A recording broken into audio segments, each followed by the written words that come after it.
I was working the overnight shift as a pressman for a small morning edition newspaper near home.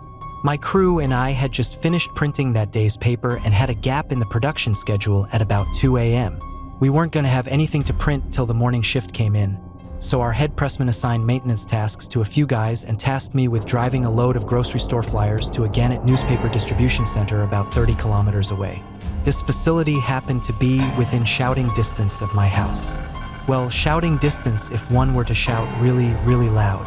But you get the idea. After dropping off the flyers in the straight truck, I decided to stop by my house and kiss my wife and son while they were sleeping and tell them I love them.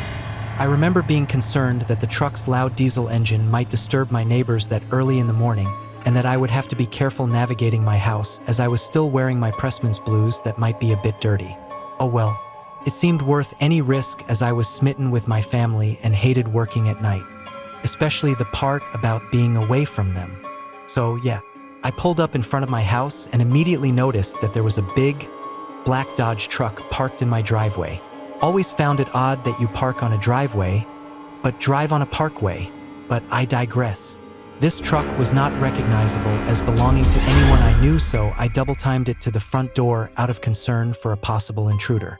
Once at the front door, I could clearly hear sounds from the master bedroom window next to the door. Sounds I recognized as my wife whilst engaged in coitus, but with some other dude grunting and moaning along. What to do? Noticing that the front door was ajar, I sprang into action. Gently as was prudent, I kicked the door the rest of the way open and said loudly, "Honey, I'm home," in a really sarcastic tone. Think William H. Macy in the movie Pleasantville. If you have not seen it, it's worth a look. The ensuing chaos was mildly hilarious.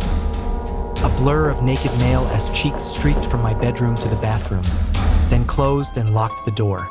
I looked in the bedroom at my wife. She was sitting up in the bed covered neck down with a sheet, sobbing and saying she was sorry over and over, like something out of a bad television show.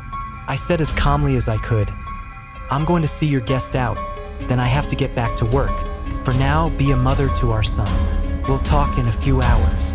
Then, I picked up a pair of pants from the floor that was obviously not mine and closed the door, my wife now becoming slightly hysterical. Now, the part one regret to this day. I knocked on the bathroom door and said as gently as I could, "Say man, I have your pants out here. Open up a bit and I'll pass them through. Then get the F.C.K. out of my house." He opened up a wee bit and took his pants from me. Then, about a minute later, he opened the door. I sucker punched the fellow in the mouth the second his face came into view, drawing blood immediately. A look of shock appeared on the guy's face as if to say, "What? I didn't do nothing." I retorted, "Leave now. Call the police if you must, but do it somewhere else." He never did. Turns out, he was a co-worker at my wife's place of employment and was also married, so he didn't want his wife to find out. It is and was against my nature to use violence in an offensive manner. At the time, I rationalized it as being self-defense, an intruder in my home. But that's bullshit.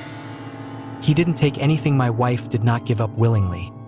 I was simply responding to the turmoil of emotions and that awful pain of heartbreak clawing my chest apart. Still not okay. I wish none of that evening had happened, but most of all wish I hadn't hit the guy.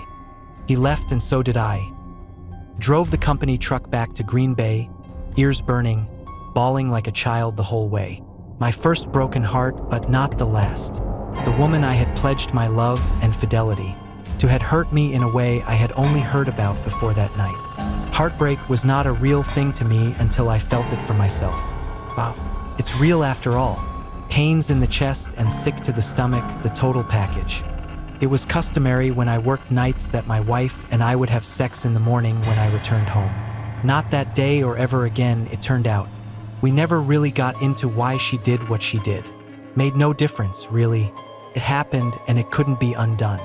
She didn't ask for forgiveness and I wouldn't have given any. I moved forward with my life and let things go.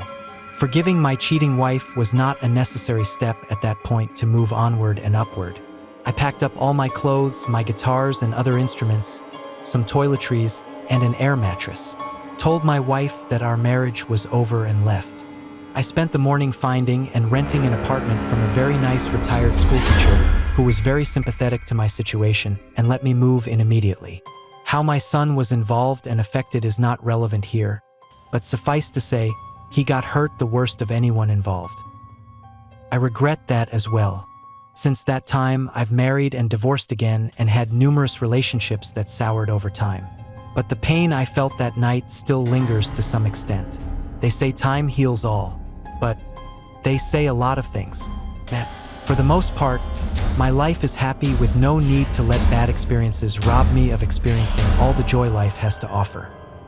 I have a lovely lady friend with whom I am more than happy. A decent job, a home, a family. Not proud, not ashamed. And that's good enough for me.